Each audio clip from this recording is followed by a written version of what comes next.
Before his death, Paul wrote a second letter to Timothy. This is considered to be his last letter contained in the Bible, although some other letters from him follow this one. Remember that the Bible is not in chronological order, but is arranged by topic.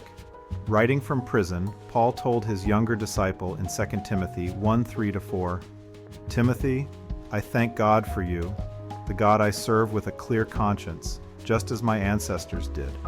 Night and day, I constantly remember you in my prayers.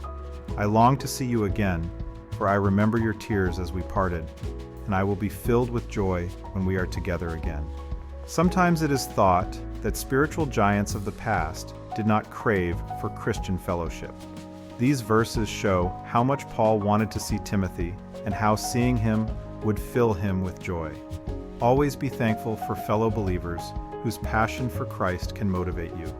Those who have godly parents and grandparents can thank the Lord.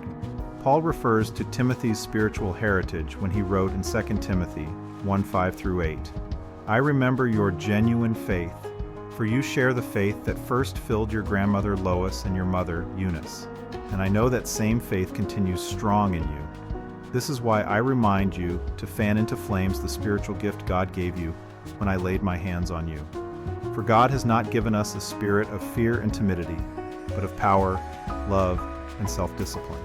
So never be ashamed to tell others about our Lord, and don't be ashamed of me either, even though I'm in prison for him. With the strength God gives you, be ready to suffer with me for the sake of the good news." Some are not blessed to have such a rich spiritual heritage, but this does not mean they are beyond God's ability to use them. In the Old Testament, Abraham's father was an idol worshiper, but God chose Abraham as the one to whom promises for the Jewish nation were made. Regardless of your past, determine to let God work in your life and honor him in all you do.